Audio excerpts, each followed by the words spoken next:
Hi guys! Hi! Hello baby! Oh my god, it feels so good to be back. Like it really feels good to be back. It really does. I don't know for how long. Can you get a bonus in? Hello baby! Oh my gosh. Hello DiChommie saga. Oh my word, guys, it's been, right? I know. Welcome to my YouTube channel, and I'm so happy to be here. Really am. You know, let me put these away. Yeah, I genuinely am so happy to be back. I've been missing all of you guys. I've been getting so many messages, Instagram, Facebook, everywhere, you know. Where have you been, Bukadi? Are you okay? Yes guys, I've been okay.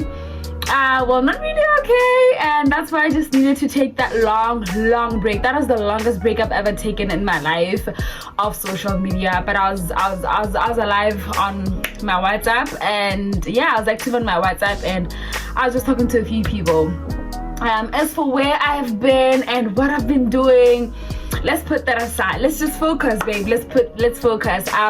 We'll pick that side later. We'll talk about where I've been on a different video, okay? Yeah. So where am I? Finally, I've relocated to the UK. Oh, by the way, if you're new here, you're welcome, and if you're a returning subscriber, thank you so much for coming back. I'm sure you missed me as well. So yeah, I've relocated to the UK, and I wouldn't really okay. Well, yeah, I live in Essex right now. I live in Essex. That's like an hour away from London. And remember, if you follow me quite a lot, you know that I've been coming to the UK quite a lot. This is like my 6th time coming to the UK. The rest of the times when I was coming here, I was visiting my mom, who lives down in Liverpool. So it feels actually good to be coming to the UK, not on a visiting visa, but now on a work visa. It really feels so good. So yeah, I also wanted to be as far as I can be from mom, just so I can always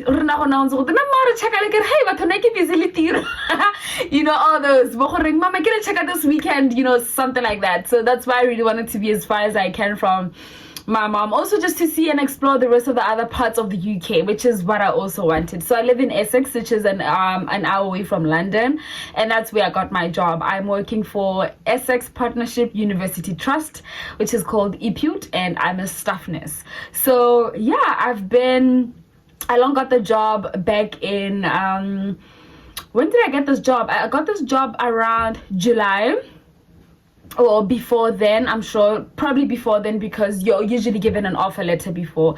So there have been a bit of like delays for people to be coming, and that's why we came in October. So there have been a few delays, admin delays, that held us back at home, and that's why we came a little bit later. So yeah, I work as a nurse, and I'm a general nurse, staff nurse, like I said. I'm not sure which ward I'll be working in for now, but all I know is I'm a mental health nurse here. I wasn't a mental health nurse in Botswana. I was just a general nurse. So yeah, we'll see how that goes here. It was probably because the opportunity presented itself, so I'm jumping into that. I'm not really a fan of mental health nurse, but we'll see how that goes here.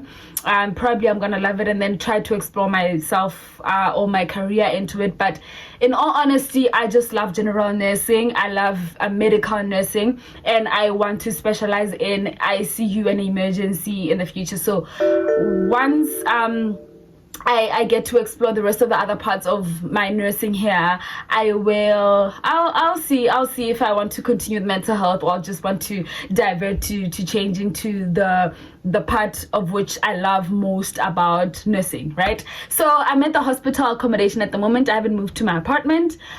Just as you can see, the single bed over there, and yeah, the rest of the other it's just a very small room where we'll be sleeping at for now, and I'm loving it for now. We have our own bathrooms this side. Like every room has their own bathroom, which is also a nice thing, and then there's like a common kitchen. I'm not gonna do a tour, but yeah, that's just where I am. I arrived on the 10th of October, and for now we'll be going through training, and there's another exam that I have to write so that I am a certified UK registered nurse. So pray for me. Pray for me so that I can pass this exam, so that I'm a UK registered nurse. I'm sure I'm going to pass it. I'm gonna put all my energies into it, and I'm gonna trust my God to help me through it, and I'm sure he will. So yeah, how did I get a job in the UK? Obviously, first things first, as a nurse, it's quite easier because they are really looking for nurses here. They're actually looking for healthcare workers in the UK. So I'm sure a little Nakola thing you've seen quite a lot of posts that have been saying that a lot of nurses are migrating to the UK. A lot of opportunities have been presenting themselves, and I'm so super proud for each and every nurse that is taking advantage of that opportunity, because wow, child, we are going to be very happy here. The pay is good, the environment, the weather, everything is absolutely great. Opportunities for you to grow, because in Botswana the only advancement you can go into after being a registered nurse is being a mental health nurse or being a midwife. That's it. You can't go into being a pediatric nurse. You can't go into being an ICU nurse. You probably can, right? Don't get me wrong, you can, but you can't do the advancement in Botswana. You probably have to go to school in South Africa or overseas to do that advancement. But in the UK, it's just all there. You don't have to go anywhere, but you just need to do the advancement here. You go to school here, and then you're done. You get your advancement and you get your promotion, and you're good. So I'm super proud for every nurse that has taken advantage of that. But first things first, that you need to do if you're interested in relocating here as a healthcare worker is definitely, specifically nurses. I'm not sure about other what do you call this, careers such as but what I'm sure of is for the doctors and nurses. Just make sure you write your IELTS exams or your English exams, OET or IELTS. Go for it. I wrote mine in Cape Town. Was it Cape Town? Yes, I wrote mine in Cape Town in February. And the good thing is now OET is now available in Botswana, which is a very good thing, and very the safest way for you to save a lot of money. So I had to book my accommodation, you had to book your flights and all those things to go write the exams in South Africa, because that is the nearest place for you to write it, right? So I went for OET because OET was quite easier than IELTS in my personal view. OET is quite easier, but it's more expensive than IELTS. IELTS is around 3,600 pula in Botswana, and OET is around 5,200, somewhere there, yes. So plus or minus 5.5, yes, pula. So that's just the OET exam, and then from there you have to obviously pay for your flights and accommodation and the like. So yeah, I went for OET, passed my OET exam, and then from there, after OET, you need to write your CBT. CBT is computer-based test, which is more like the nursing exam that is from the UK, more like to check your competency or knowledge on their nursing standards. Yes, so you kind of have to write that exam first again after you pass your English test. After you've passed your CBT, I did pass my CBT. After passing your CBT, now you have to register with the NMC, Nursing and Midwifery Council of Botswana. You've obviously registered with it, but you need to liaise with them so that they can approve you to be fully registered with approve you to say that you are a qualified nurse in Botswana. So they have to communicate with the NMC UK, right? That yes, Bogadi is a certified registered nurse in Botswana. So they have to communicate all that, and all that is money, right? OET money, CBT money, the NMC process money, and then from there you need to do your TB test. So I'd advise that if you want to do your TB test, please book it well on time, because usually there are no dates available or earlier dates. So if you know you have to do all this, book your CB. If you know you want to go through this process, book your TB test well on time. You don't need to money for booking it. You just reserve a date, and then once you are ready to go for the test, you can pay it, right? Great. So by the time I wanted to do it, I had no dates in Botswana. At that time, I was really in a hurry to complete this process. So I did my TB test in Namibia, and I traveled to Namibia again. So that's money as well. Traveling to Namibia, booking your TB test, that's money again. So yeah, this whole process, honestly, I just want you to prepare. Want you to be prepared mentally, financially. Be prepared financially. It's gonna drain you financially, but honestly, it's worth it. Okay, it's worth it. Whether every penny, every cent you're going to spend on trying to get this whole process ready, you need the money, but it's absolutely and definitely worth it. I'd say that, you know what, spend on it, and it's okay. So yeah, after you TB test, and then now what happens? Yeah, you probably before your TB test and stuff, after you've written your English exams though and you've passed your CBT, now you can start looking for agencies that can help you to relocate to the UK, agencies that are working with hospitals in the UK. So those agencies are able to are looking for nurses on behalf of those hospitals, right? So you'll be able to talk to those agencies, and they'll be able to book you an interview. And honestly, those interviews are quite easy. There's nothing so hard about it. So yeah, you pass your interview and you get your offer letter, and then from there you're good to go. Now you know where you're going to work, you know how much your salary is, you know every single thing. And then from there, after you've passed all those stages that I've been talking about, now it's time for them to apply for what we call a certificate of sponsorship, which is like a letter that helps you apply for your visa, right? So yeah, you have to wait for that COS, and then once you've gotten your COS, you apply for your visa. And then once you've gotten your visa, you are good to go. So that's just how everything went for me, and that's just how the process was for me. It was quite exhausting emotionally. There is police clearance processes involved. You need to go do your fingertips, what is it? Yeah, all those and all those things. Yeah. What else? Look for agencies. Some agencies are probably going to like drain you off. Some are going to take a while to respond. I'd say, and my advice is, until you get your certificate of sponsorship, communicate with as many agencies as you can, and get as many job offers as you can, sign as many job offers as you can until you get your certificate of sponsorship from whichever hospital, because the certificate of sponsorship comes from the hospital that you're going to work at, right? So after getting your certificate of sponsorship, then the rest you can cut off, because how can you tell like agency no certificate of sponsorship no offer letter no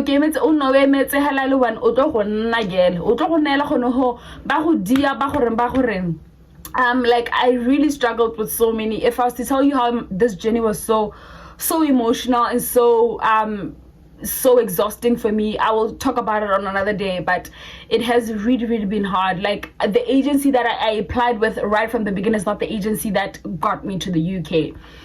I found a very good agency. My agency was Afrines Link. I'll link it down below. You guys can contact them if you need help.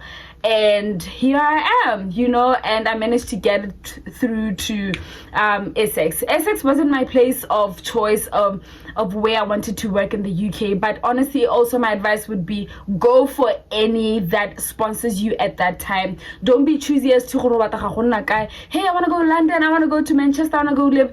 Just make sure when I email UK, with time I will change and I'll go to my preferred place. That would be the best. So right now I'm not at my ultimate or the place that I'd say that, but I would say that I'm happy and I'm content, and you get the money, you get to work and you get to learn, you get to grow. Yeah, with time I get.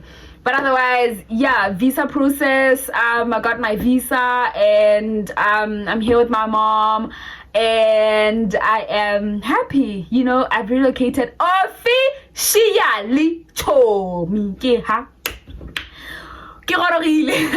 yeah, I'll be living here. I don't know for how long, but I honestly just want to live here. and just do everything here, work here, and just everything. God has been so faithful. I'm so grateful to God for opening this huge door for me. Sometimes I do get emotional. There's a time maybe like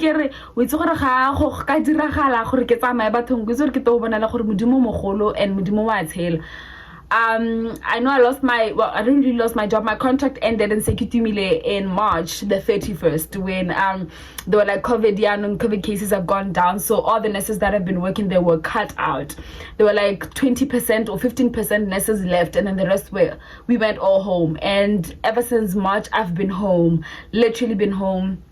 And October I'm here starting a new job. So yeah guys, all I just want to say is God's timing is perfect. Do not give up on God's time. I think one other thing is I want to say is do not think that opportunities are not there. Also, I'm just gonna sit and do nothing because opportunities don't present to me or whatever, or God has his favorite. We are all God's favorite child, and one thing for sure is his grace is sufficient. Like, his grace is sufficient to everyone. Stop telling people, hey, I tap on that grace, hey, I tap on. No, tap on God's grace. That is sufficient for you, because it's sufficient for all of us, honestly, and it's there for us to use it. So use it wisely. Tell God what you want and go for it. Like yesterday, actually the day I was packing for the UK, where's my item? Do I have it here? Let me check. I'm not sure if I don't have it here. I don't want to stand up, gaze up, but I wanted to show you my 2022 vision board. I haven't achieved anything since March, since the event sisterhood. I'm not sure if you guys have noticed, since event sisterhood I went off social media. So when I was packing my bags and I packed my vision board, I was looking at the vision board, and on my nursing section where I was planning the goals of my nursing career, the first goal was relocate to the UK, and here I am. So you know what guys, do not doubt God, do not doubt his strength. He's listening, and he's always listening. Be specific with God. Everything you're grateful for, even if it hasn't manifested yet, continue to be grateful to God for it, because it will manifest one way or the other. It has to. And it's up to you, it's also in you, and it's also upon you to chase that gratitude, or to chase that goal that you keep being grateful for, or that thing that you keep telling God that you're grateful for. It's all upon you, and God will give you the grace. He has actually given us all the grace because it's all sufficient. Okay, so yeah, that's just all I wanted to say. That guys, I missed you, and I'm here, and I hope to be here for good, right? I'll keep you guys updated on other things. I hope that we will meet on other life updates. We sure have meet. We sure have some coffee to spill. I have so many good news to share, even the bad news, of course, and as to where I've been and what's been happening. So yeah, I'll see you guys soon. But hey, ke na botoka ke nne ke sa record ke ntsana yo be ke tswa ntha tlhogo chomi yo ke tla iranda. But yeah guys, I'll see you soon. I love you guys so much. Please do subscribe and keep in touch. Mwah. Love you.